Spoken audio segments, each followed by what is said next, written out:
Donc, le rebuy prend en compte les gains de trading quotidien de tous les packs, les commissions d'équipe créditées dans le e-wallet, et ça nous donne un certain pourcentage.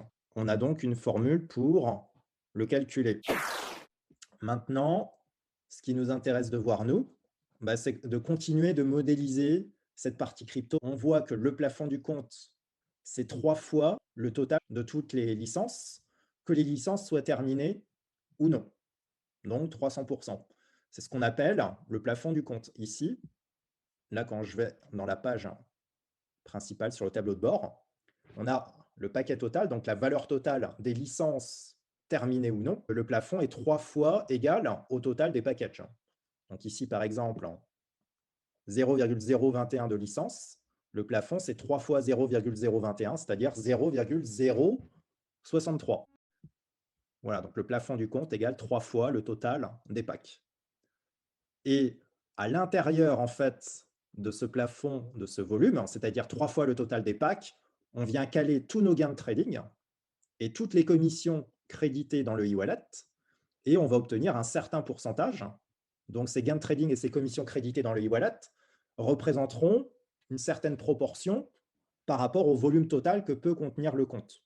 Donc là, par exemple, ici, en le modélisant, on voit qu'on a un rebuy élevé puisqu'on a presque atteint le plafond, voilà, de 290%.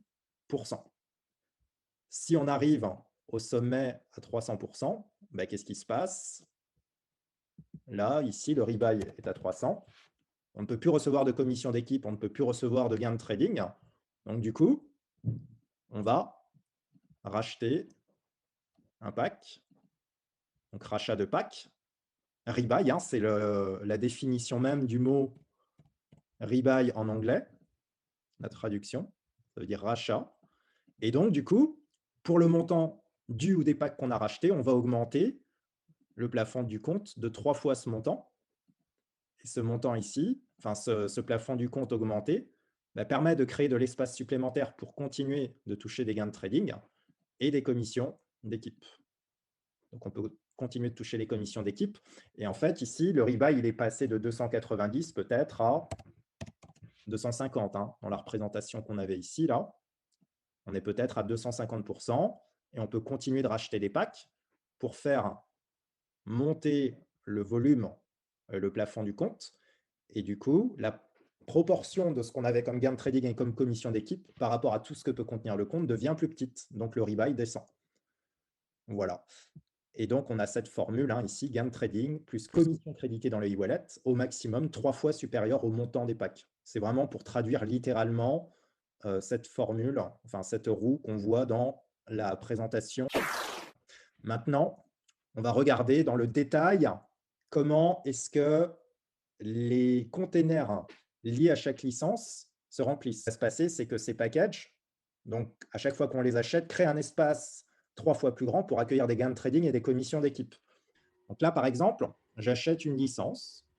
Cette licence que j'ai achetée, elle ouvre un espace 3 fois plus grand pour avoir des commissions d'équipe et puis des gains de trading. Donc dans le back-office, on a cette partie qui existe maintenant depuis 3 semaines ou un mois. Et si on regarde, donc là, j'ai appuyé sur le pourcentage, juste en dessous de la liste des licences. Et je vois donc, par exemple, ici que j'ai cette licence active qui m'a produit un certain nombre de gains de trading, un certain nombre de commissions. Et le total ici est encore inférieur à 3 fois le montant de la première licence. Donc, en fait, typiquement, c'est le cas ici. J'ai des gains de trading, j'ai des commissions d'équipe. C'est inférieur à 3 fois le prix de la licence. Donc, petit à petit, je continue d'avoir des commissions d'équipe qui arrivent dans le compte. Je continue d'avoir des gains de trading. Et alors, en fait, c'est dans cet ordre-là. Donc, les gains de trading montent petit à petit. Les commissions d'équipe arrivent petit à petit. Les gains de trading continuent de monter chaque jour. Commission d'équipe chaque jour aussi. Et boum, lorsque j'atteins le maximum 3 fois le prix de la première licence, et bien ici, on a finalement le cas typique si on n'a qu'une licence dans le compte où le rebuy a atteint 300%. Là, si on représente, où est-ce que je suis? Donc là, ici, ce cas-là particulier qu'on vient de faire, c'est le cas où on n'a qu'une licence dans le compte. Et donc, quand cette licence arrive à terme, on a le rebuy qui est égal à 300% si on n'a qu'une licence, puisque le total des packs sur le compte, nous, en général, on a plusieurs licences sur le compte. Pour avoir accès aux détails de remplissage des comptes, je clique sur le pourcentage en bleu. Et là, par exemple, sur ce compte ici, j'ai des licences qui sont terminées et des licences qui sont actives. Donc, 2 licences qui ont été terminées.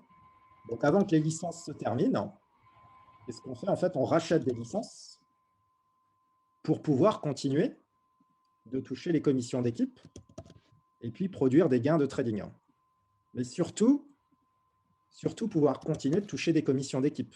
Parce que si j'atteins les 300% ici, ben là, les commissions d'équipe sont bloquées. Donc, j'ai vraiment intérêt toujours à avoir un espace d'avance ici qui fasse que j'ai toujours de la place pour toucher les commissions d'équipe. Sinon, tout s'arrête.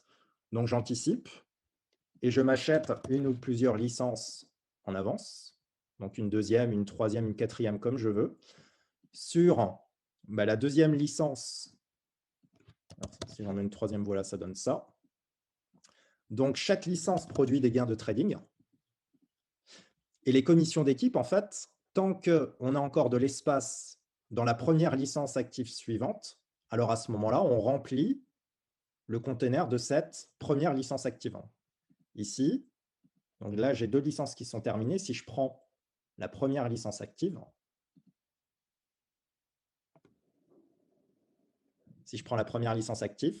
j'ai le total des gains de trading plus le total des commissions qui font un total qui est inférieur à 3 fois le montant de la licence. Et en fait, donc j'ai 2 licences qui sont terminées sur ce compte. Voilà, je veux bien les représenter. Et encore des commissions donc, qui arrivent sur la troisième licence. Et sur cette troisième licence, les commissions continuent d'arriver. Les gains de trading continuent d'arriver aussi. On a les 2 premières licences qui sont terminées. Voilà, donc on peut les barrer. Et on a encore donc 2 autres licences actives, voilà, qu'on peut représenter aussi. Il y en a 5 en tout, à 1 centième. Ces licences, le prix d'achat est le même. Donc ça fait finalement 5 containers 3 fois plus grands que les prix des licences achetées qui sont ouverts. Sur chaque licence achetée, on a bien des gains de trading qui arrivent, même sur les licences pour l'instant où il n'y a aucune commission d'équipe distribuée. Donc ça, on peut regarder. On a la première licence active où il y a les commissions donc, qui arrivent. La deuxième licence active. Donc on a bien des gains de trading, mais aucune commission d'équipe. Et le total des deux, voilà, est toujours bien sûr inférieur à 3 fois le montant de la licence, donc c'est celle-ci. Et puis on en a une autre, voilà, peut-être qui est un peu plus récente du 10 mai, ou si on veut être exact dans la représentation, il y a des gains de trading aussi, 0 commission, un petit peu moins de gains de trading, et aucune commission. Les commissions, en fait, de la première licence active et les gains de trading vont monter, jusqu'à remplir ce volume 3 fois supérieur au montant de cette troisième licence.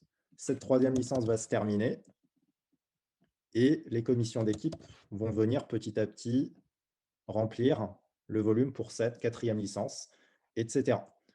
Donc là, on a une règle de remplissage pour l'espace ouvert par chaque licence, un espace qui est 3 fois supérieur à chaque licence. Donc on remplit ça, et donc dans ce qu'on vient d'expliquer, il y a cette notion à chaque fois de 3 fois le volume de la licence achetée que peuvent remplir les gains de trading et les commissions d'équipe. Donc, on a vu un exemple finalement où si on n'a qu'une licence, le plafond du compte, c'est 3 fois le volume de la licence. Si j'achète plusieurs licences, chacune d'entre elles ouvre un espace 3 fois supérieur pour les gains de trading et les commissions d'équipe. Et quand on fait la somme de toutes les licences qu'on a mis en gris ici au dénominateur, eh ben, chaque licence aura un espace 3 fois supérieur. Et quand on fait le total de tous ces espaces ouverts par les licences, on a un plafond du compte global égal 3 fois le total des licences. C'est le fameux capping, le fameux plafonnement qu'on voit dans la page principale du compte ici. Voilà, ici, que les paquets soient terminés ou non, que les licences soient terminées ou non, il y en a au total 0,05 centièmes. Donc le plafond est égal à 3 fois le total des packages, c'est-à-dire 15 centièmes. Voilà, on a bien 5 centièmes de licence, qu'elle soit terminée ou active.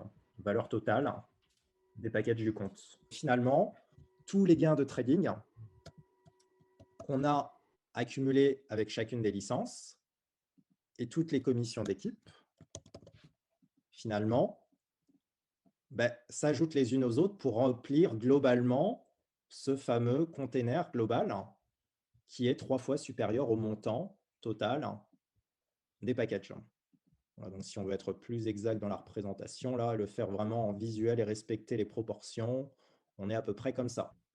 Alors, est-ce que tu pourrais me préciser dans la formule du rebuy, Oui, lorsqu'on prend le total des comment on appelle ça, le total des bonus des packs, oui. est-ce que ces packs-là, ce sont les packs, comment dire, actifs seulement ou aussi avec les packs terminés? Alors, les gains de trading des packs, on considère vraiment les packs qui sont terminés ou actifs. C'est vraiment l'historique. Voilà. Peut-être qu'on aurait pu ajouter dans la formule alors aussi le total des bonus des packs actifs est terminé, comme on a mis en dessous, divisé par Oui, le nombre de packs actifs est terminé. merci pour la suggestion.